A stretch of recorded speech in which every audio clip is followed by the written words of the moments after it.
I am called Edric of Ashford, and I have seen 70 winters pass over this land. In my youth, I traveled with my uncle, a master mason, from our village in Kent to the cold reaches of northern England, and once even to the German lands beyond the narrow sea. We slept in barns. We worked on churches, on manor houses, on the homes of merchants in York and craftsmen in Cologne.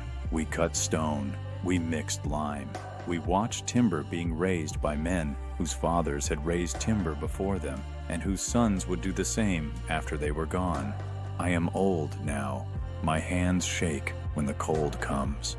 But I remember. I remember standing before a house in a village near Rothenburg in the German lands when I was perhaps 20 summers old. The master builder there, a man named Otto, told me that his grandfather's grandfather had laid the first stones of that house.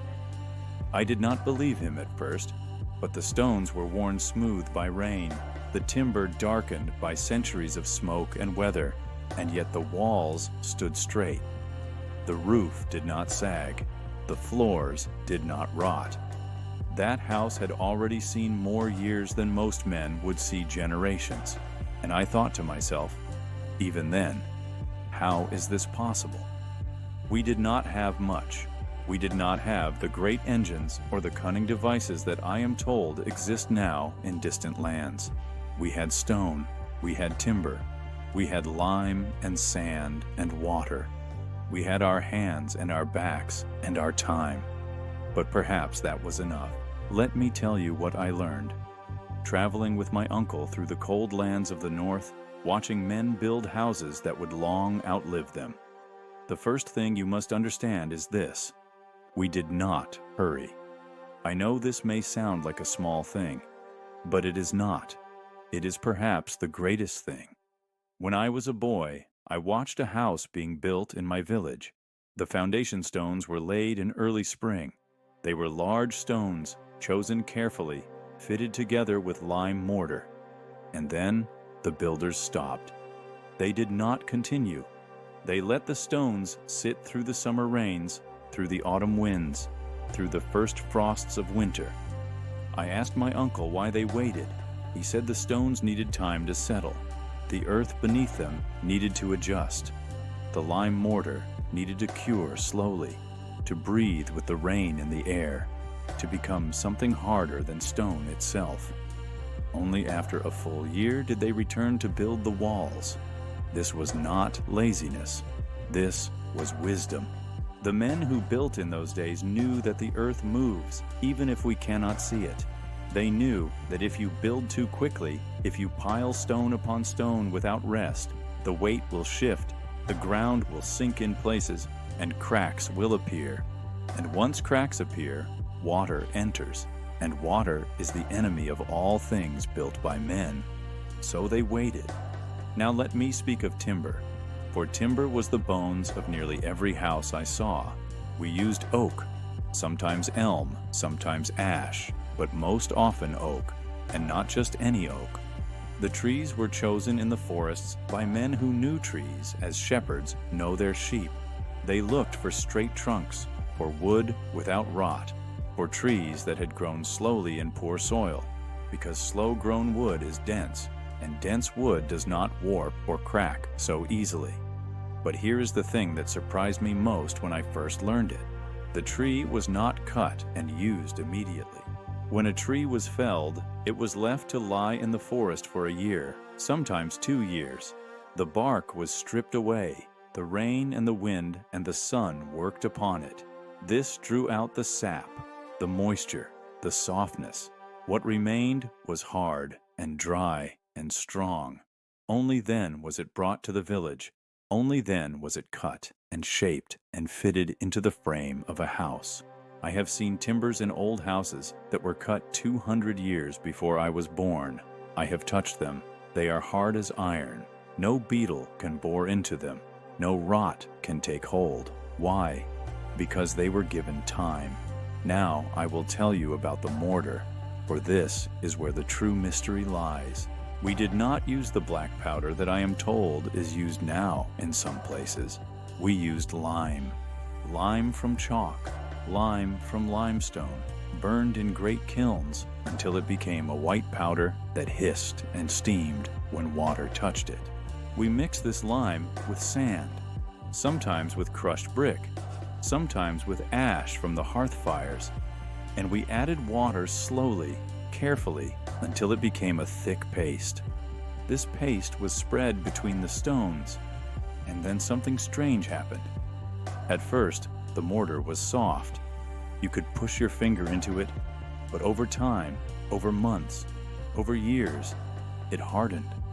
Not like clay, which dries and cracks.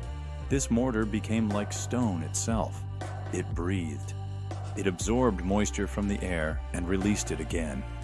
And when tiny cracks appeared, as they always do, the lime in the mortar reacted with the rain and the air, and the cracks filled themselves. I did not understand this when I was young. My uncle tried to explain it to me, but I did not have the words to grasp it. I only knew that the old houses, the houses built with lime mortar, did not crumble. They stood. I have seen houses built with other mortars, quicker mortars, mortars that dried in days instead of months. They did not last. The walls cracked, water entered, the stones shifted and fell. But the houses built with lime, built slowly, built with patience, they endured. There was another thing, something I did not notice until my uncle pointed it out to me. The old houses breathed. I do not mean this as a poet means it. I mean it as a fact. The walls were made of stone and lime and timber, and all of these things allowed air to pass through them. Not great gusts of wind, but small movements of moisture, of dampness, of breath.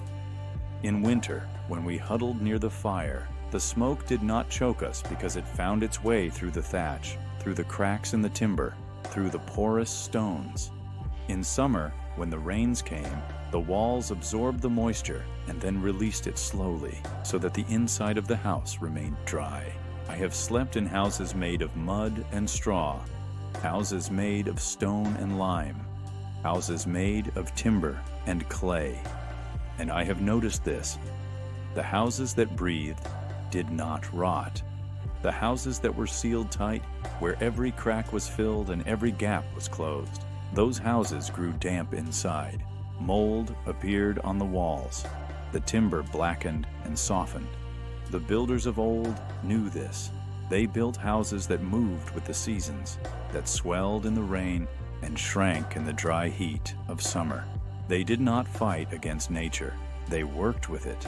I remember once, in the city of York, I saw a street of houses that had stood for more than 300 years. My uncle and I were hired to repair the roof of one of them. When we climbed into the roof space, we found timbers as thick as a man's body, blackened with age and smoke, but still sound. The owner of the house, an old merchant, told me that his great-grandfather had bought the house from another family, and that family had lived in it for 5 generations before that. He said the house would stand for 5 generations more, God willing.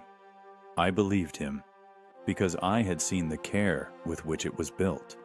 I had seen the great oak beams cut from trees that had grown for 100 years before they were felled.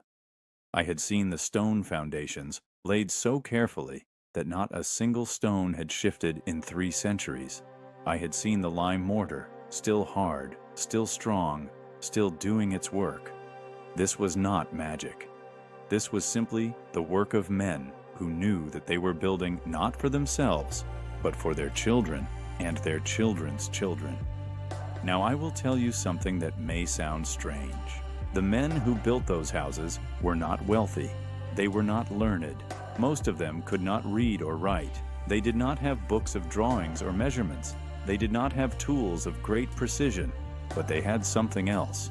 They had time, and they had the knowledge passed down from father to son, from master to apprentice, from one generation to the next. When a boy became an apprentice to a mason or a carpenter, he did not learn by reading. He learned by watching. He learned by doing. He spent years mixing mortar, cutting stone, shaping timber. He learned to see the grain of the wood, to hear the ring of a good stone when struck, to feel the texture of lime mortar when it was ready to use, and he learned patience. I have seen young men grow frustrated when they could not finish a task in a day, but the old masters would shake their heads and say, "This work is not for a day. It is not even for a year. It is for a lifetime." And they were right. I am old now, as I have said. I have not worked with stone or timber for many years. My hands are too weak. My eyes are too dim. But I still walk through the village sometimes, and I look at the houses. Some of them are new, built in my own lifetime. They are tall and straight and seem strong, but I wonder if they will still be standing when my grandchildren are old. And then I look at the old church, the one that was built before my grandfather was born. The stones are worn, the mortar is darkened with age, but the walls stand true. The roof does not sag. That church has seen wars, it has seen plagues, it has seen winters so cold that the rivers froze solid and men died in their beds. And still it stands. I think about the men who built it. I do not know their names. I do not know what they looked like or what they thought about as they worked. But I know this: they built something that would last. They did not build it quickly. They did not build it cheaply. They built it with care, with patience, with the knowledge that their work would outlive them. And it has.